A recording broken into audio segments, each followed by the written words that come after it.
بسم اللہ الرحمن الرحیم انما یعمر مساجد اللہ کے گھروں کو تعمیر کرنے والے من آمن باللہ والیوم الآخر وہ ہیں جو اللہ پر ایمان رکھتے ہیں، واقام الصلاۃ اور جو نمازوں کی پابندی کرتے ہیں، وآت الزکاۃ جب ان پر مال زیادہ ہو جائے تو اس میں سے کچھ حصہ اللہ کے نام کا ضرور نکالتے ہیں، غریبوں کے لیے خرچ کرتے ہیں، کمزوروں کے لیے خرچ کرتے ہیں، وَلَمْ يَخْشَ إِلَّا اللَّهَ فَعَسَىٰ أُولَٰئِكَ أَن يَكُونُوا مِنَ الْمُهْتَدِينَ۔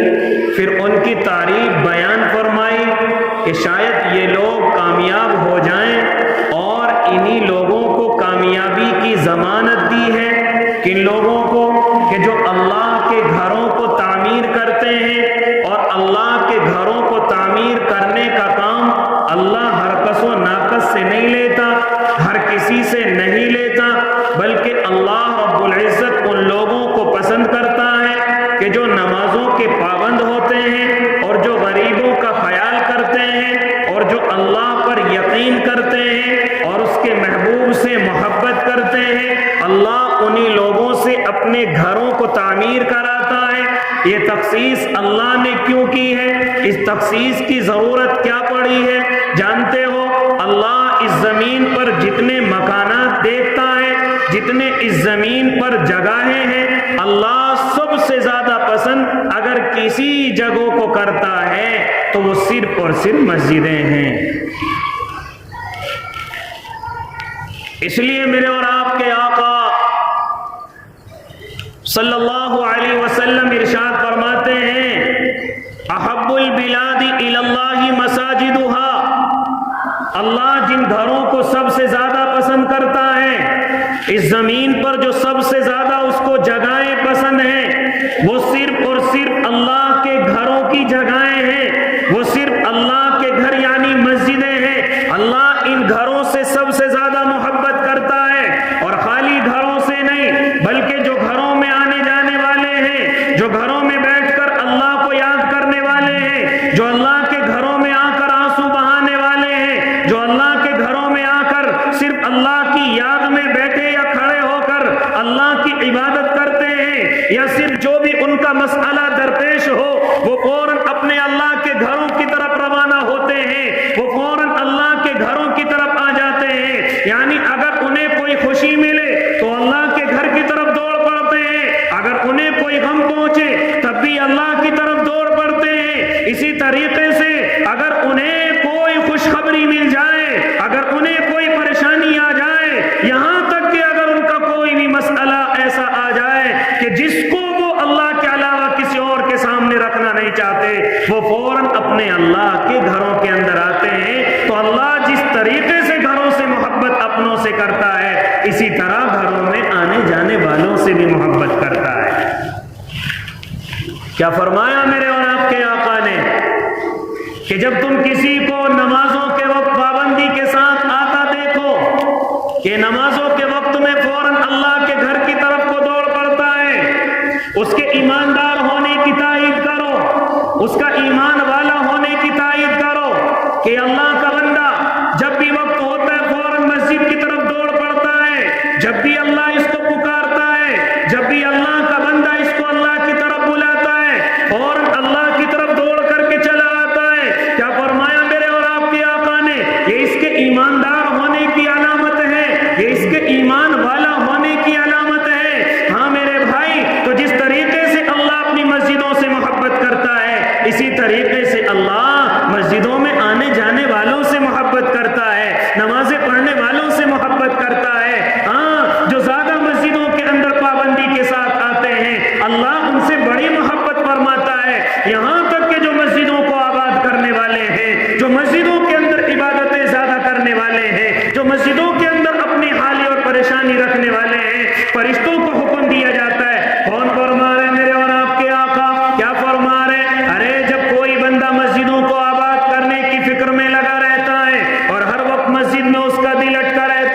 تو اللہ فرشتوں کو حکم دیتا ہے کہ اس اللہ کے بندے کی صحبت کو اختیار کرو. یہ نہیں کہتا کہ تم فرشتوں کی صحبت اختیار کرو، بلکہ فرشتوں سے کہا جاتا ہے کہ جاؤ ان کے پاس جا کر کے بیٹھو، جاؤ ان کے پاس جا کر کے بیٹھو. یہاں تک کہ کبھی کبھی وہ بندہ مسجد کے اندر نہیں آتا، وہ بندہ مسجد کے اندر ابھی نہیں آیا، فرشتے پہلے آ جاتے ہیں تو آپس میں معلوم کرتے ہیں، او اللہ کے بندو، آج فلاں ہمارا ساتھی مسجد میں نہیں آیا ہے، آج فلاں نمازی مسجد میں کیوں نہیں آیا ہے. کوئی کہتا ہے ابھی راستے میں ہے، آ رہا ہے. کوئی کہتا ہے اسے کوئی ضروری کام پڑ گیا ہے، چلو اس کام کے اندر اس کی مدد کریں. کوئی کہتا ہے آج وہ بیمار ہے، فرشتے کہتے چلو آج اس کی عیادت کریں، چلو آج اس کی کیا کریں، عیادت کریں. وہ بیمار ہے، چلو اس کو دیکھنے چلیں. فرشتے آپس میں تذکرے کرتے ہیں کہ فلاں بندہ آج نہیں آیا، اس کے آنے کا وقت تو ہو گیا.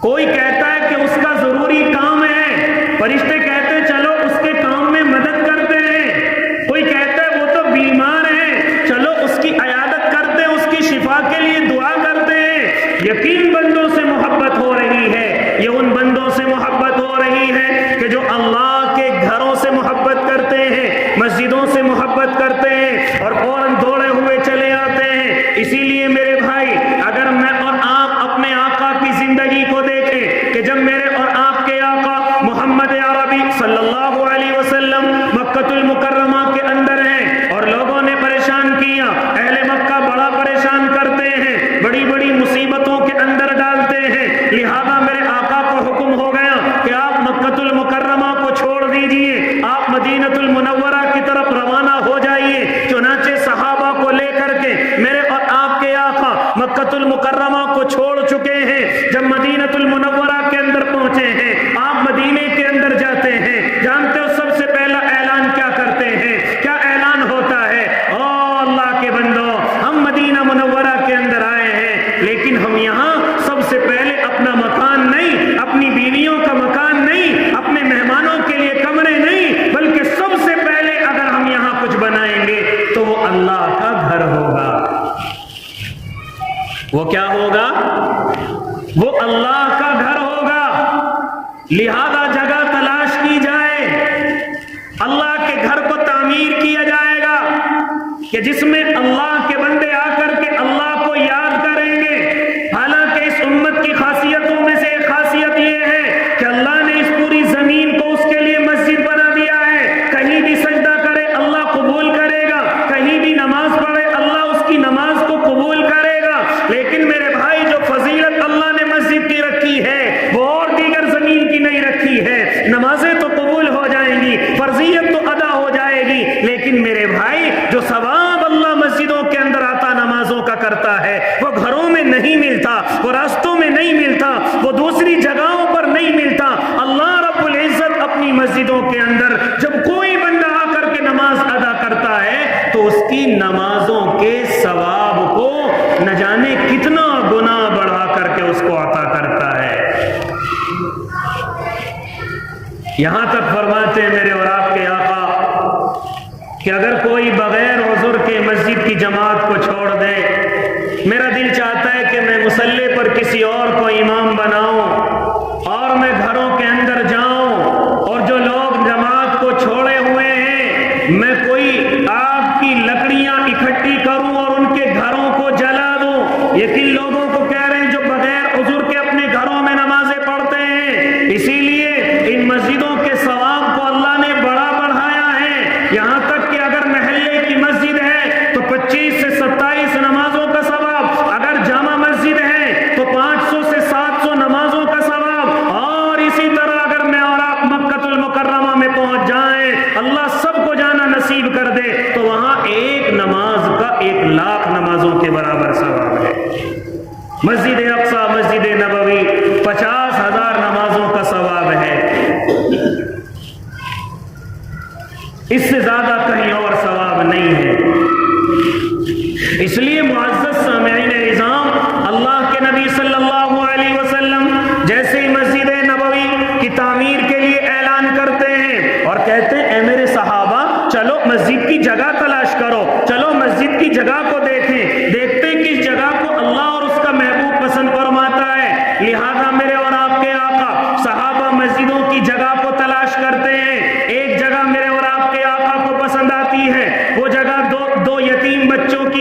جن کا نام سہل اور سہیل ہے، لہذا وہ 100 کے گز جگہ کے قریب ہے، جس کو میں اور آپ اپنی زبان میں کہہ سکتے ہیں کہ 100 گز کے قریب ہے۔ لہذا میرے اور آپ کے آقا کو وہ جگہ پسند آ جاتی ہے۔ میرے اور آپ کے آقا اعلان فرماتے ہیں یہ جگہ کس کی ہے، اس زمین کے ٹکڑے کا مالک کون ہے؟ لہذا صحابی بتلاتے ہیں یا نبی اللہ یہ زمین تو 2 معصوم بچوں کی ہے اور ان کے سر پر باپ کا سایہ نہیں ہے، وہ دونوں کے دونوں یتیم بچے ہیں، ایک کا نام سہل ہے اور دوسرے کا نام سہیل ہے، یا نبی اللہ یہ ان دونوں بچوں کی جگہ ہے۔ لہذا میرے اور آپ کے آقا فرماتے ہیں ان بچوں کو میرے پاس لے کر کے آؤ، ان بچوں کو میرے پاس لے کر کے آؤ۔ چنانچہ دونوں کے دونوں بچے اللہ کے نبی کی خدمت میں حاضر ہوتے ہیں اور عرض کرتے ہیں یا نبی اللہ بتلائیے کیا حکم ہے۔ میرے اور آپ کے آقا ارشاد فرماتے ہیں او میرے معصوموں یہ جگہ اللہ کو پسند آئی ہے، یہ جگہ اللہ کے محبوب کو بھی پسند آئی ہے،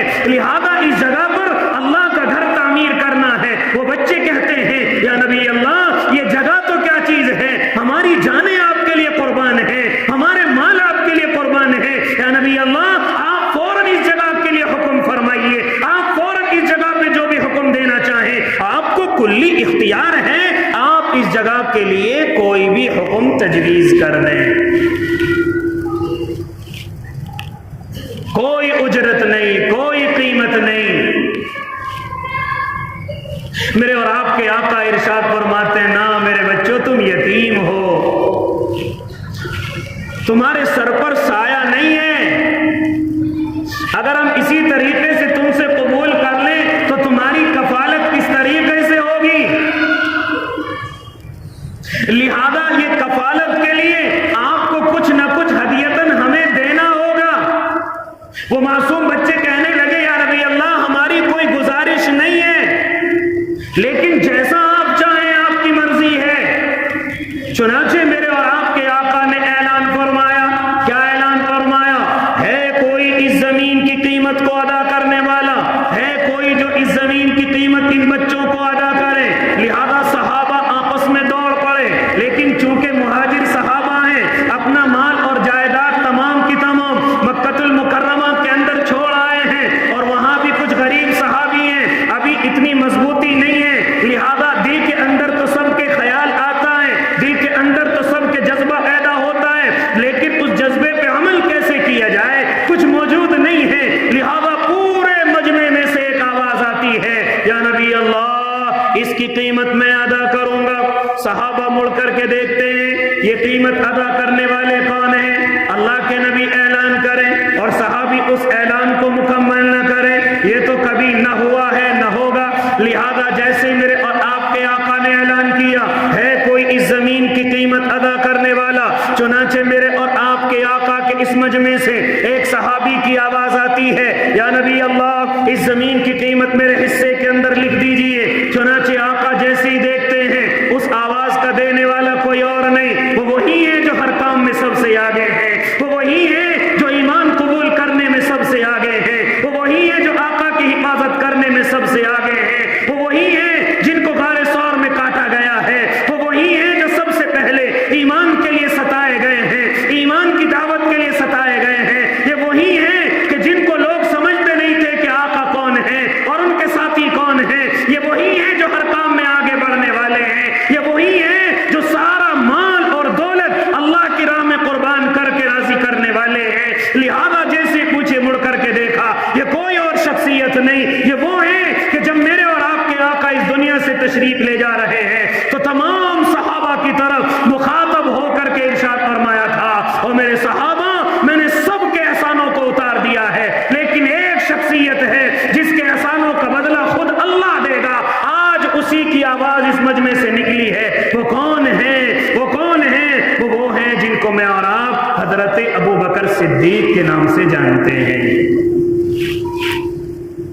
حضرت ابو بکر نے فرما دیا یا نبی اللہ اس زمین کی قیمت میں ادا کروں گا۔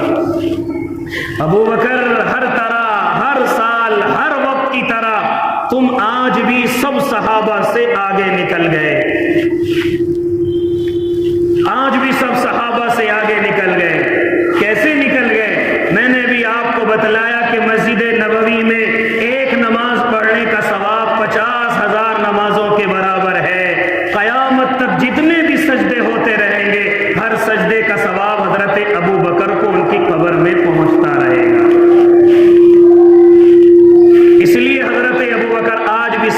آگے نکل گئے۔ اس لیے میرے بھائی، جیسے ہی میرے اور آپ کے آقا اعلان فرماتے ہیں زمین کی خریداری ہو گئی، اب تعمیر کا سلسلہ شروع ہونا ہے، اعلان ہو گیا اب تعمیری کام شروع کیا جائے، کہاں سے مستری کہاں سے مزدور کوئی نہیں آئے گا، بلکہ خود صحابہ مزدوری کریں گے، خود صحابہ مستری بنیں گے، لہذا پتھروں کو کاٹ کاٹ کر کے لایا گیا اور مسجد کی تعمیر کو کیا گیا، یہاں تک کہ اکثر صحابہ اس مسجد کے اندر شامل ہیں اور میرے اور آپ کے آقا خود بھی پتھروں کو اٹھانے میں لگے ہوئے ہیں اور اعلان کر رہے ہیں یہ مسجد کا معاملہ ہے، اپنے کپڑوں کی صفائی کو نہ بچانا، اپنے کپڑوں کو گندا ہونے سے نہ بچانا، ورنہ مسجد کی تعمیر میں جن لوگوں کے کپڑے آلودہ ہو جائیں، جن لوگوں کے کپڑے مٹی میں ہو جائیں، جن لوگوں کے کپڑے مٹی سے آلودہ ہو جائیں، وہ لوگ ان لوگوں سے آگے نکل جائیں گے کہ جن کے کپڑے ابھی صاف ستھرے ہیں، جن کے کپڑوں پر ذرا سا میل اور کچیل نہیں لگا ہے۔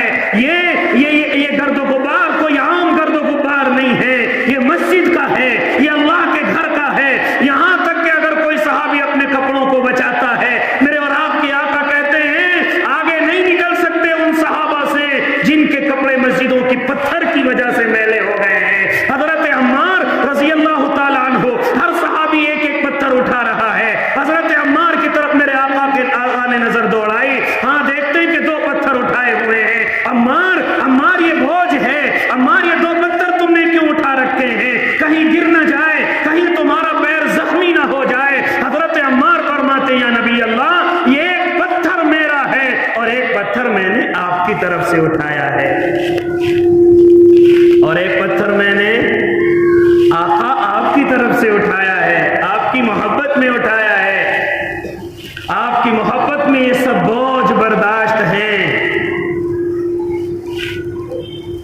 آج میرا اور آپ کا حال کیا ہے، کتنا مسجدوں کے کاموں سے بچتے ہیں، ہر چیز کو پیسوں میں کرانے کی فکر میں لگے رہتے ہیں، ہر چیز کو سوچتے ہیں کہ ہر چیز کا مزدور لایا جائے، ہمیں کوئی ضرورت نہیں ہے، ہم تو بڑے آدمی ہیں، میں اور آپ کے حضرت عمر ابن خطاب سے بھی بڑے ہو سکتے ہیں، ان سے آگے چلیے، کیا میں اور آپ آقا مدنی صلی اللہ علیہ وسلم سے بھی بڑے ہو سکتے ہیں، لیکن مجھے اور آپ کو یہ چیز نہیں، نہ وقت ہے، نہ مجھے اور آپ کو فرصت ہے کہ ذرا سی دیر ان مسجدوں کے اندر جایا جائے کہ جہاں اللہ کے گھر تعمیر ہو رہے ہوں، جہاں اللہ کے گھروں کو ہماری ضرورت پڑ رہی ہو، میرے اور آپ کے پاس وقت نہیں ہے، آؤ دیکھو میرے اور آپ کے آقا کس طرح سے محنت کرتے ہیں، آؤ دیکھو حضرت عمر ابن خطاب ہیں، وقت کے خلیفہ ہیں، وقت کے امیر المؤمنین ہیں، 22 لاکھ مربع میل تک حکمرانی پھیلی ہوئی ہے، 22 لاکھ مربع میل کے حکمراں ہیں،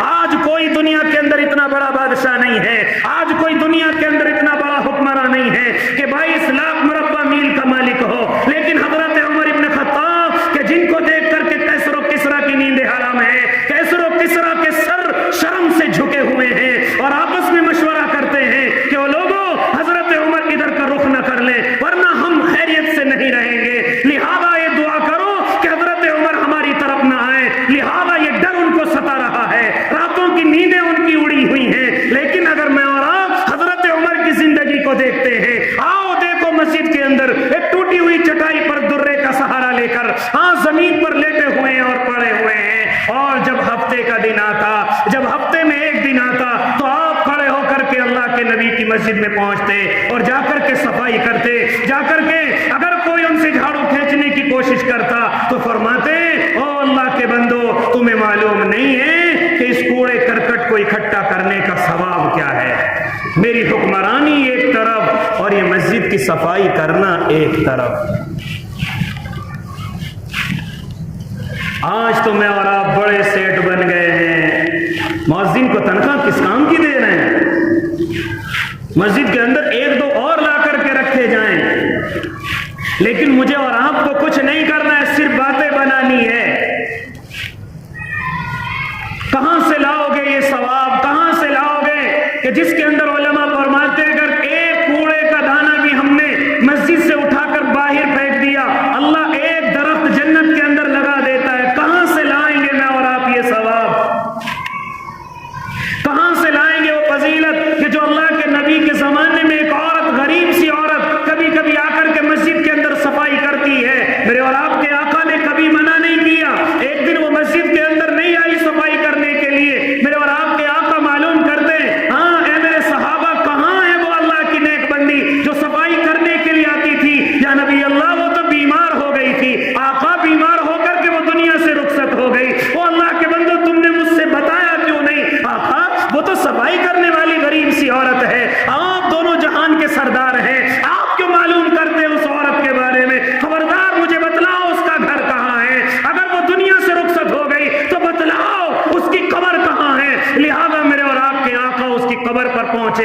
اور اس کی جنازے کی نماز ادا کی ہے۔ تم نہیں جانتے صفائی کرنے والے کا مقام کیا ہے، تم نہیں جانتے مسجدوں کے اندر تعاون کرنے والوں کا مقام کیا ہے۔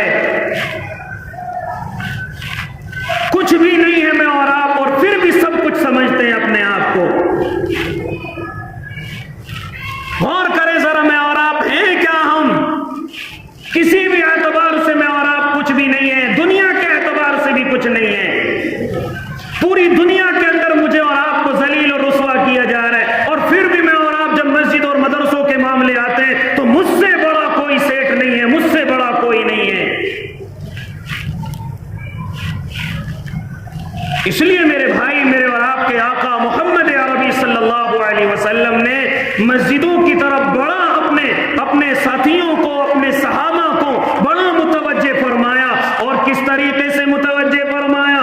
کہا یہ مسجد صرف نماز کی جگہ نہیں ہے، اور میرے اور آپ کے آقا نے خود اپنے وقت میں یہ کر کے دکھایا کہ اگر ایک وقت میں نماز ہو رہی ہے تو دوسرے وقت میں خانقاہ کی طرح ضرب اللہ کو یاد کیا جا رہا ہے، اسی طریقے سے تیسرے وقت میں مدرسے کی طرح تعلیم بھی ہو رہی ہے، اور چوتھے وقت میں لڑائی اور جھگڑوں کے فیصلے بھی ہو رہے ہیں، اور پانچویں وقت میں اگر کوئی خواب لے کر کے آ جائے تو میرے اور آپ کے آقا ان کو خواب کی تعبیر بتلا رہے ہیں، اور چھٹے وقت میں اگر کوئی پریشان آ جائے تو اس کی پریشانی کو حل کیا جا رہا ہے، اور ساتویں وقت میں اگر کوئی مریض آ گیا تو مسجد کو ہاسپٹل بنا دیا گیا ہے، اگر کوئی غریب اور کمزور آ گیا کہیں باہر جانے کی ضرورت نہیں، تیری ضرورت کو مسجدوں سے پورا کیا جائے گا۔ یہاں تک کہ اگر کوئی ہمارے غیر ایمان والے بھائی بھی آ رہے ہیں تو ان کو ایمانوں کی دعوت دی جا رہی ہے، یہاں تک کہ اگر قیدی قید کر کے لائے گئے ہیں تو مسجدوں کے بیموں سے ان کو باندھ کر کے ان کو سزا دی جا رہی ہے۔ کیا یہی مسجدیں ہیں؟ آج میرے اور آپ کی مسجدوں کے حال کیا ہیں؟ ارے نماز ہوتی فوراً تالا لگا دینا، نماز ہوتی فوراً بند کر دینا، کوئی مسجد کے اندر نہیں آئے گا۔ او اللہ کے بندو، یہ مسجدیں خالی نماز کی جگہ نہیں ہے، بلکہ ہر پریشانی کا حل مسجد سے ہو، یہ مسجدیں ہیں۔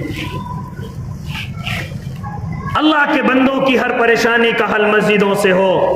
وہ مالداروں کے دروازوں پر نہ جائیں، وہ کسی کے سامنے پلے نہ پھیلائیں، بلکہ ہر چیز کا حل ہمیں مسجد سے مل جائے۔ لیکن مجھے اور آپ کو فرصت نہیں ہے، مجھے اور آپ کو اتنا وقت نہیں ہے، لہذا میرے بھائی یاد رکھنا، جو اللہ کے ان گھروں سے محبت کرے گا اللہ ان سے حد درجے محبت کرے گا۔ کیوں کرے گا؟ اس لیے کہ اس زمین پر سب سے زیادہ محبت میرا اور آپ کا اللہ انہی گھروں سے کرتا ہے، اور انہی گھروں سے تعلق رکھنے والوں سے کرتا ہے۔ لہذا اگر مجھے اور آپ کو کسی خدمت کا موقع مل جائے تو فوراً میں اور آپ اس کی طرف دوڑ پڑیں، فوراً میں اور آپ اس کی طرف چلیں، اور اگر مسجد کی کوئی ذمہ داری مل جائے تو اپنے آپ کو قطعاً بڑا نہ سمجھیں، بلکہ اپنے آپ کو خوش نصیب سمجھیں، اپنے آپ کو مسجد کا خادم سمجھیں، اور اپنے آپ کو اپنی زبانوں کے اندر ذرا نرمی لے کر کے آئیں۔ اگر اللہ نے تمہیں مسجد کی کوئی ذمہ داری دی ہے تو اپنی زبانوں کو نرم اختیار کیا جائے،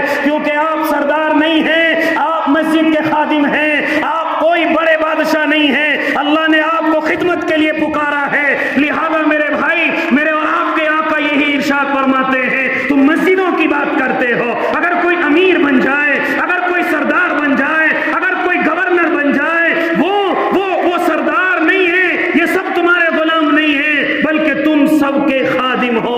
اس لیے میرے اور آپ کے آقا ارشاد فرماتے ہیں، سید القوم خادمہم، قوم کا سردار ان کا خادم ہوتا ہے۔ سرداری تو ہے ہی نہیں شریعت میں، بڑا پن تو ہے ہی نہیں شریعت میں، بڑی زبان کو تو اللہ نے کبھی پسند ہی نہیں فرمایا اس زمین پر۔ لہذا اگر کوئی ذمہ داری آ جائے تو اپنی زبانوں کو نرم کیا جائے، اپنی گفتگوؤں کو نرم کیا جائے۔ اگر کوئی تم سے ساتھی ٹوٹتا ہوا نظر آ رہا ہے، اس کو اپنے سینے سے، اپنے گلے سے لگایا جائے، اس کے ہر سوال کا جواب دیا جائے، کسی کو نیچی نظروں سے نہ دیکھا جائے۔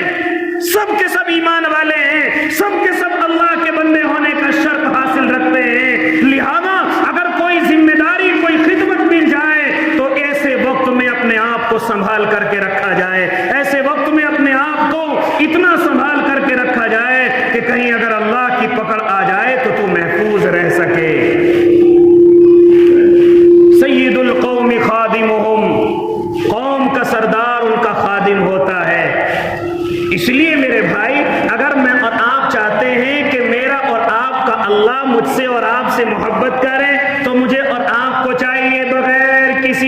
کے، بغیر کسی لالچ کے اور بغیر کسی کے کہ کوئی کیا کہے گا، میں اور آپ اپنے اللہ کے گھروں سے محبت کریں صرف اللہ کے لیے، صرف اللہ کو راضی کرنے کے لیے، صرف اپنے محبوب کے طریقوں پر چلنے کے لیے۔ لہذا اگر کوئی مسجد کو ضرورت پڑ جائے تو فوراً میں اور آپ اس کی طرف کو دوڑیں، کیونکہ ایسا ہو سکتا ہے کہ یہ موقع بار بار نہ آئیں۔ ہاں، اور سب کے حصوں کو تسلیم کیا جائے، مزدوروں کے حصوں کو بھی لیا جائے، غریبوں کے حصوں کو بھی لیا جائے، مالداروں کی گنجائش کے مطابق لیا جائے۔ یہاں تک کہ علماء نے تو مسئلہ یہاں تک لکھا ہے کہ اگر کوئی غیر ایمان والا بھائی آپ کی مسجد میں آ کر کے کوئی تعاون کر رہا ہے اور اس سے کوئی فتنے کی امید نہیں ہے، اس سے کوئی لڑائی اور جھگڑے کی امید نہیں ہے، اور وہ یہ شرط بھی نہیں لگاتا کہ تم مجھے دو گے، تو اس سے بھی لے لیا جائے۔ کیوں لے لیا جائے؟ ہو سکتا ہے یہی ادا اللہ کو پسند آ جائے اور اس کے لیے ایمان کا اعلان کر دیا جائے۔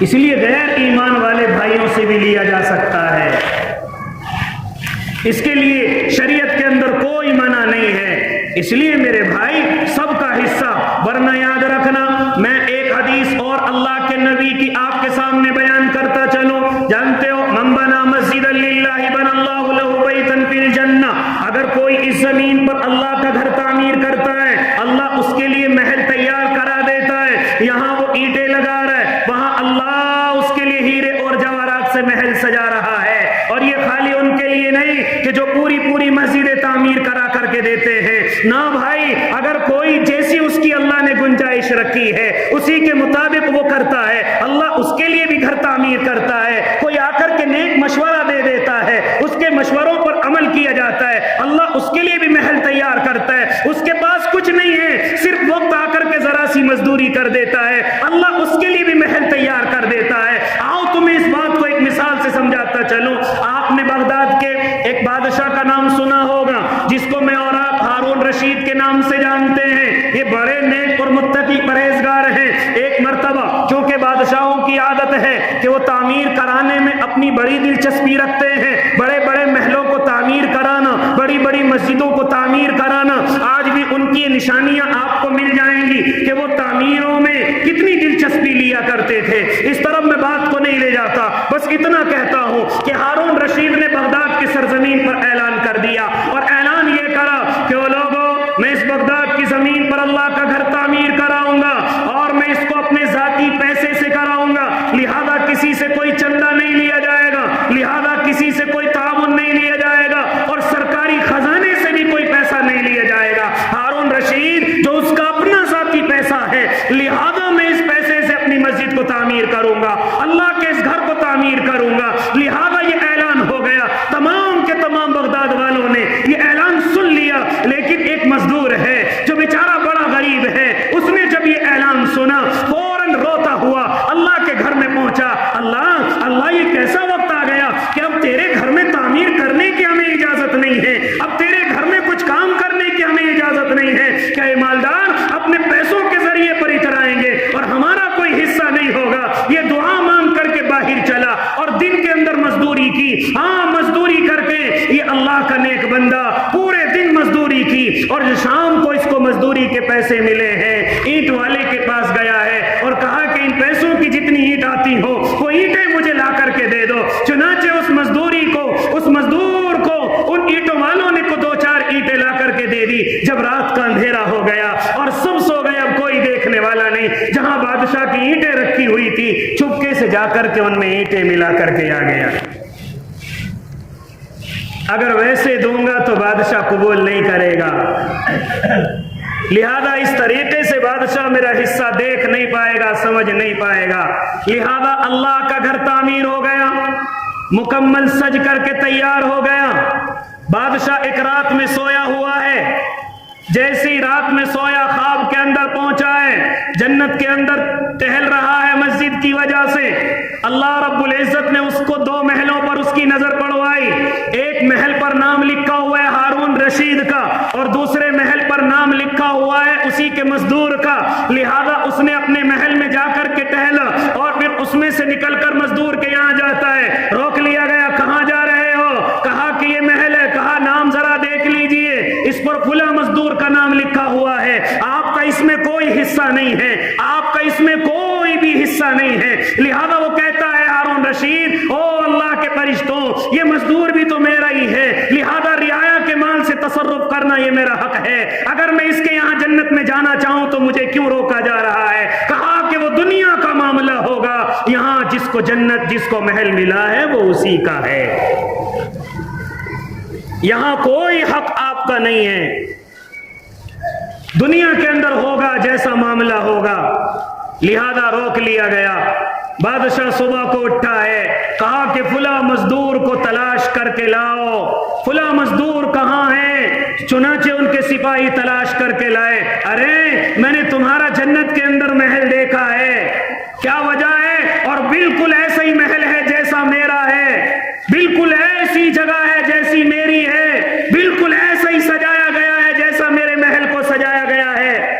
آخر یہ چیز تجھے ملی کہاں سے، کیسے ملی ہے؟ کون سی نیکی ایسی کی ہے جس کو اللہ نے اتنا قبول فرمایا ہے؟